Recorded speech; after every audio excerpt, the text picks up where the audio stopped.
Hello and welcome back to the EV Life podcast. I'm your host, Crystal, and I'm joined by Allison. Yes, Allison Bench here, the producer of the EV Life podcast. And today we have a really great episode. I say that every episode, but I will continue because I think every episode has such great content. We're going to be chatting with Matt Carpenter, who's an instructor from the Southern Alberta Institute of Technology, about the school's automotive department and how they've adapted in recent years. Yeah. So last season we spoke to someone from NAIT, and we thought it was only fitting that we talk to someone from SAIT this season. And as cars are changing, as the technology in vehicles change, the technicians have to adapt to those changes, right? We want our technicians to be fully equipped to work on whatever type of vehicle we're driving. Mm-hmm. And these schools all across Canada are always kind of adapting, especially these ones with these technical programs, right? Like you want to make sure that the students are aware of the technology that's being used in the industry right now. And, you know, as more people out there are buying electric vehicles, they need to make sure that the experts fixing these vehicles know about them. Yes. Yeah. So, Matt shared a lot of really important safety considerations that technicians need to be aware of before digging into an EV, and how that might be different than an ICE vehicle. You know, whenever you're working with heavy machines like vehicles, there are lots of safety considerations you have to be aware of, but it changes as the technology changes. So he shares that.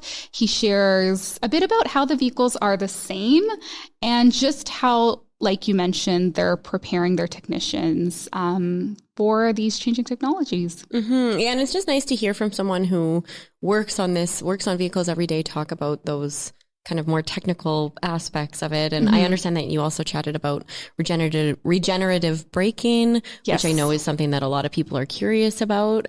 Yeah, and Matt gives us a really good description of what that is and how it works. And I think you'll find this interview pretty interesting. So how about we just dive right into it?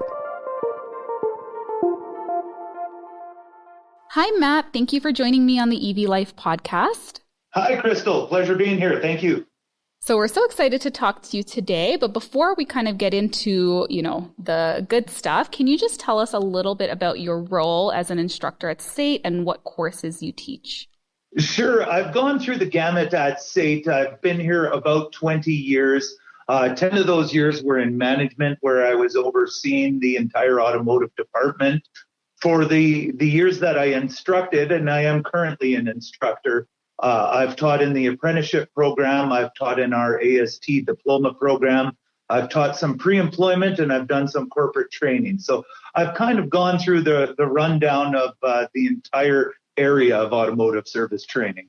Right. So you've kind of been around in like all the different areas of it. And just for our audience who may not know, AST stands for Automotive Service Technology. It's a 2-year diploma program. So just to summarize the programs quickly, apprenticeship program is where a student would have a job in the field first, and they're going to come in for 2-month stints at SAIT for their education side, and then 10 months at work. AST is a 2-year diploma program where the students will come in and do their 2 years of education, and then they'll go out in the workforce and complete their hours for their certificate. And then we have a pre-employment, which is a 15-week program where the students will come in and learn the first period of training, and then they'll join into the apprenticeship program once they're working in the industry again. Okay, thank you for sharing that. So, you've been with SAIT for quite a while, and so I'm sure you've seen lots of changes, but, how has the School of Transportation really adapted over particularly the last few years to teach students about electric vehicles? Is there a specialized course that students can take to work on just EVs? Like, are you able to share just a little bit about that? Because they are quite different in some ways from a traditional ICE vehicle. Yeah, there are lots of surrounding systems in an electric vehicle that support an electric drive propulsion. And that's the part that is maybe misunderstood a little bit.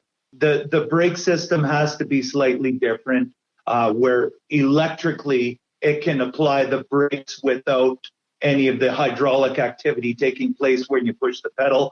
Same with power steering, has to be electric power steering, not hydraulic anymore. When you think about an electric vehicle, it really is more than just a propulsion system. It's a lot of those supporting systems that go in and around it. So there's tidbits of EV training that really goes into every section of training as we're going through steering, as we're going through brakes, as we're going through suspension. All of these items differ slightly, but they still generically are the same as regular vehicles. Or when I say regular, I mean an internal combustion engine. So an ICE engine. The ICE engine, still, those vehicles, when they're being sold, though, they are absorbing a lot of this new technology for the brakes, for the steering. So that way a manufacturer only creates one system that can apply to all the different vehicles, regardless of propulsion systems. So that's one thing that really kind of needs to be clarified before we get too deep into it. I didn't know that. So you're saying that a lot of the manufacturers are basically adapting ICE vehicles, so they're operating on similar systems to EVs. They are very similar when you think about it. I mean, you get in a car, drive it to your location, you're still going to need a heater, you still need a seat, you still need a steering system, you still need some way to operate the vehicle, i.e. pedals or something along those lines. You still need mirrors, you still need windows to go up and down, you still need a defogger. So all those items are the same. Right. It's just the propulsion system that really is different. And these days, only about 5% of the vehicles are actually full electric vehicles. There's a little bit more when you include hybrids as well. But for that small portion of vehicles that are electric vehicles, it doesn't really make sense at this time to have a dedicated program for it, because the only people working on electric vehicles day in, day out are going to be the real experienced people at the higher end shops and dealerships that are going to be working on them. At the lower level, we're trying to train students to get into the industry, to be competent in the industry, to be efficient in the industry. If we just focused on EV, they'd be missing 95% of the technology. So It wouldn't really make sense at this point to go that way. However, more EVs are coming. We know that. We know internal combustion is going to slowly disappear, and we know more electric vehicles are coming. The government wants it. The manufacturers have been announcing it. The shareholders are happy about it. You know, everybody seems to be somewhat happy about it. And it's going to be a long transition. It's going to take 15, 20 years to slowly go through that transition while infrastructure dials back on the fossil fuels and gasoline and diesel, and they're going to dial up on the electrical. So I know that the infrastructure will keep up with what we're doing these days. On SAIT side, we've got a lot of exciting things happening with electric vehicle technology because we know it is coming and we have to prepare our students for it. Yeah. So, that's an interesting point because, as you've pointed out, most vehicles on the road right now are ICE vehicles. But as you kind of mentioned, we know that that's changing. So are there any plans at SAIT for the coming decades, for like maybe the next decade, on how the automotive programs at SAIT will evolve as more people start driving EVs? Currently, what's happening, again, I mentioned that we have, little tidbits of information where we talk about integrated brake controllers for, EV braking or regenerative braking. We have, electric power steering that we talk about. We have, more battery information that we talk about. And the majority of programs today are spending about 20 to 45 hours, depending on which program you're in, just introducing electric vehicle and high voltage vehicles to begin with. Moving forward, SAIT has already received $850,000 donation from RBC to move forward in this realm. And we've already dedicated some of those funds to purchasing some equipment and vehicles so that we can grow our EV training. alongside with that, SAIT's working with our facility management area, and we're looking at creating a dedicated electric vehicle training space. Okay. And that should be coming up within the next few years here to have a dedicated space, which will, have an EV center of excellence or something along those lines. We're redesigning our 2-year diploma program currently, where we have faculty writing additional curriculum and additional information towards the EVs. So as part of our current delivery and then moving forward, it's definitely in our sights, and it's very exciting, working towards this, creating some good EV training. Specifically right now, I'm working in a manufacturer training program, and I'm able to deliver a lot of the manufacturer-specific training to a lot of the students as well. So a lot of that is taking place and will be taking place in the future. It's quite exciting. Right. So as transportation kind of evolves, so too does the program and the courses that you offer. So that makes sense. So it sounds like lots of changes or lots of additions are coming. Absolutely. So you kind of talked a little bit about the regenerative braking.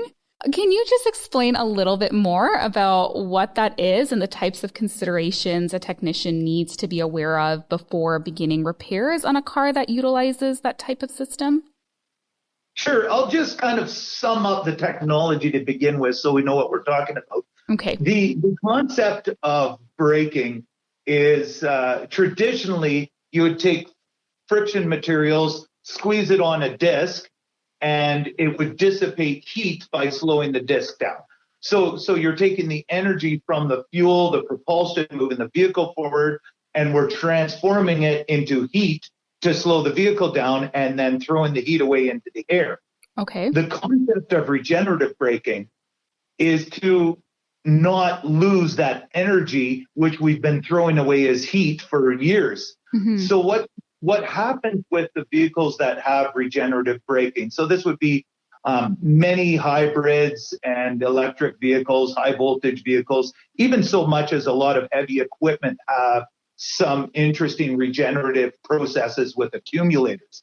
And the idea is when you're braking, when you're slowing down, the driver, the operator will actually press on the brake pedal, but it's not going to apply the friction brakes. So when you're pressing on the brake pedal on these electric vehicles, most of the time, it's not actually applying your brakes anymore. What it's going to do is it's going to take that motor that it used to accelerate your vehicle, and it's going to reverse it, turn it around so that as you apply the brakes, now that motor is going to create electricity by slowing your vehicle down. And that electricity that gets created is then stored in a battery for your next usage.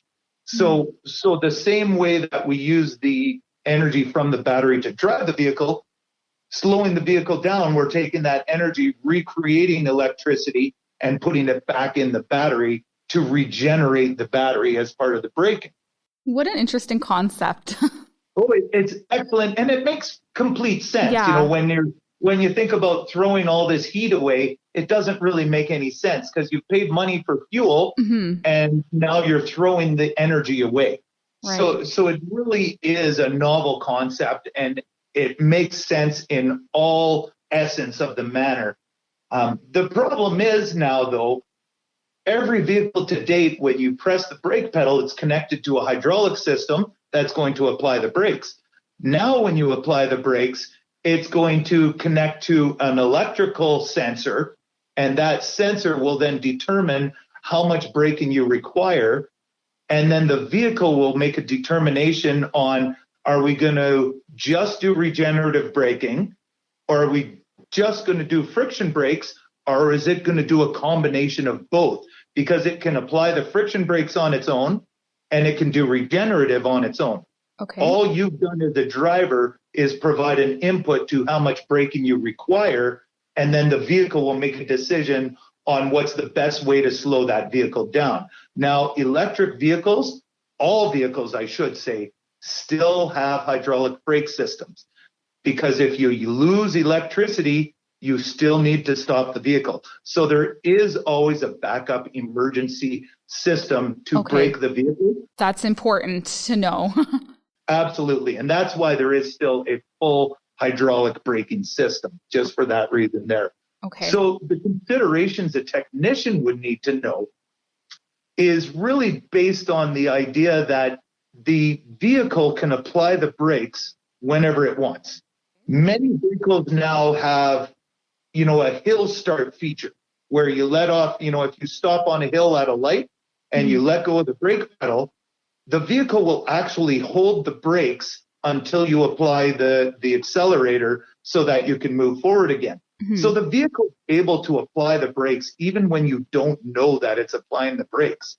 As a technician, if you pulled a wheel and you pulled a rotor and it started applying the brakes, you could crush something in those brakes. You could pop out the pistons. It could cause some damage in there. So technicians really today have to be aware of vehicles that use this integrated braking system because the vehicle can apply the brakes at any time. So you really have to follow special procedures and specific procedures for the manufacturer just to make sure that you're doing the work on these vehicles properly and you're not going to cause any damage while it's on the hoist. Right.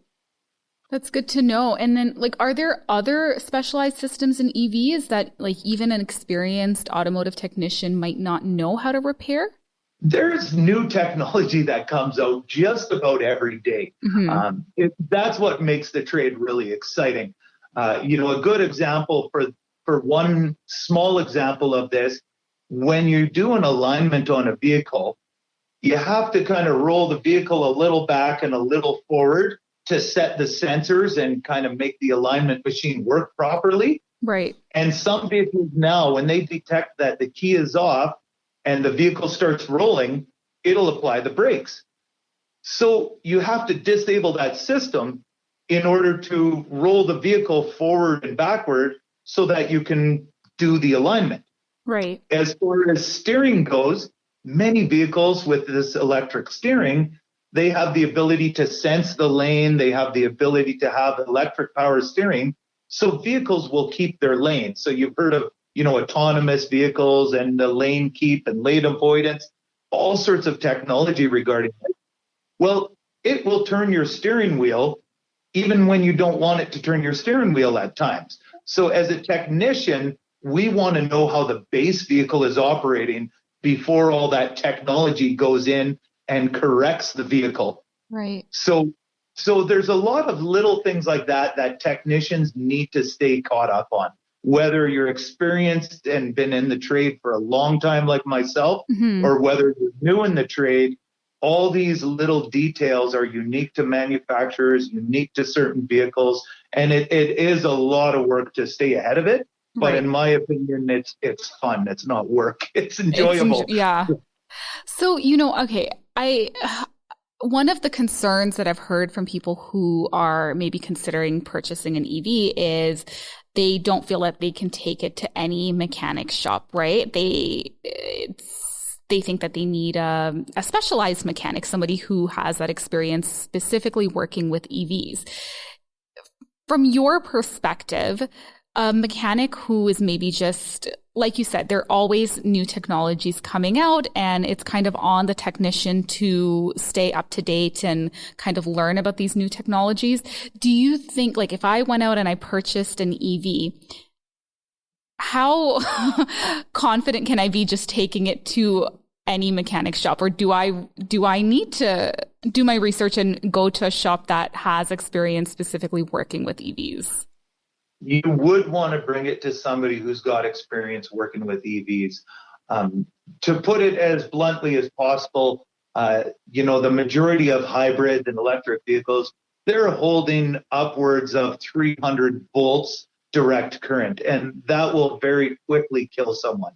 The ability to work around high voltage systems, you need to know your safety procedures so that you don't electrocute yourself. So that's the first thing. You want somebody who is at least taken some safety training and aware of some of the precautions.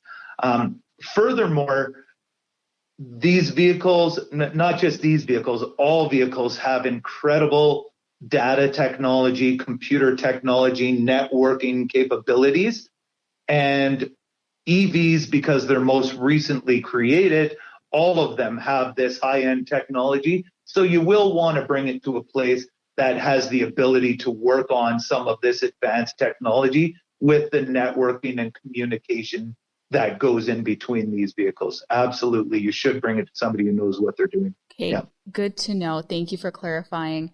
Do you think that electric vehicles are the biggest change that we'll see in transportation, specifically during your career? So, ICE vehicles and electric vehicles have been around for a really long time, but they're really gaining in popularity over the past 5 or so years. Do you think that this is the biggest change that we'll see to transportation, or do you think something even bigger will come along? Well, yeah, predicting the future, I have no doubt that we will be the Jetsons at some point, where we're not wearing out tires and we're not going to need roads. We're not going to need any of that. But I don't think I'll see that in my lifetime anyways. And then another side of this question, you asked about, will this be the biggest change I'll see in my career? Well, I'm old. So I've seen the transition of points to electronic ignition, to sensors, to fuel injection from carburetors. I've been through these changes. I've experienced these changes. I'm comfortable with them.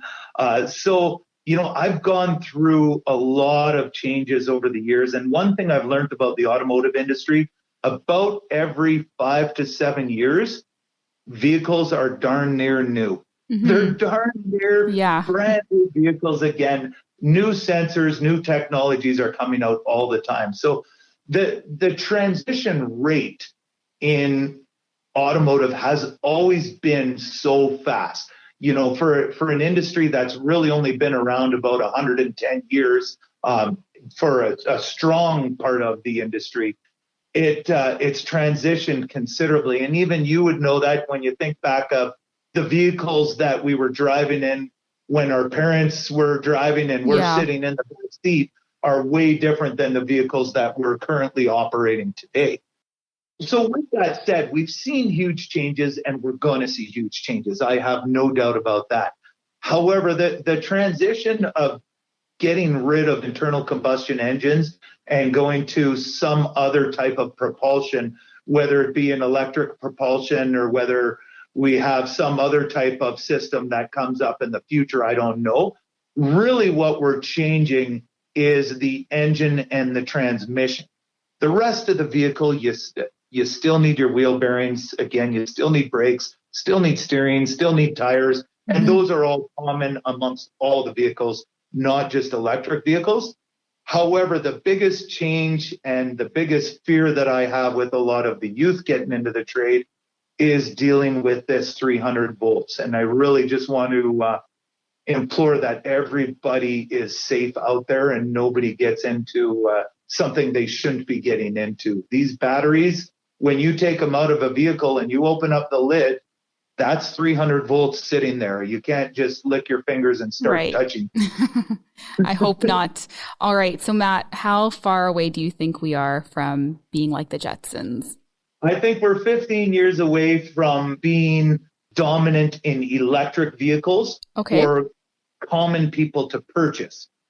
As far as vehicles being able to fly us around, drone technology, which SAIT also has drone pilot license training and all those things as well. So the drone technology now is to the point where it can pick up a carload, let's say as a joke anyways, it can pick up, a family full of people and bring them to another location through the air, all with just guided technology without anybody in the vehicle actually operating it. And that goes along the way with, people delivering medical supplies to far parts of the world. Well, this drone technology, in my mind, is the Jetsons technology. It's not as far away as we think, but it's also, again, going to be limited by infrastructure. We don't know if perhaps if you're heading north, you got to be at 500 feet. And if you're heading south, you'd be at 300 feet, or, who knows what the rules of the road will be like, how the driver's license will work. There's a lot of bureaucracy that's got to take place before that happens, where electric vehicles, all the infrastructure is already there, except for perhaps, making sure that we can charge all of them. Right. But, the fear, I hear everybody say all the time as a counter to electric vehicles, well, if all the vehicles were on the road were electric, then we would have no way to support the infrastructure electrically. And I wholeheartedly agree with that. You bet. But when Henry Ford started mass producing Fords, there weren't gas stations at every corner either. Yeah, good point. Yeah, exactly. It changes. The infrastructure changes as the technology does. Years for that to happen. And all the energy companies know this is taking place. They're on board with it. They know that energy production and electricity creation are going to be the way of the future as well. So as vehicles become more prominent, I think the infrastructure will also become more prominent. And I have no doubt we'll be able to keep up and manage this. Well, Matt, thank you so much for talking to me today on the podcast. I really enjoyed our conversation. My pleasure. If anybody wants to reach out to me at SAIT who listens to this podcast, I'd love to hear from them, and I love to have discussions on it. And how can they reach you? They can reach me at matt.carpenter@sait.ca. And we'll put that in our episode description so that you can find it easily. Thanks, Matt.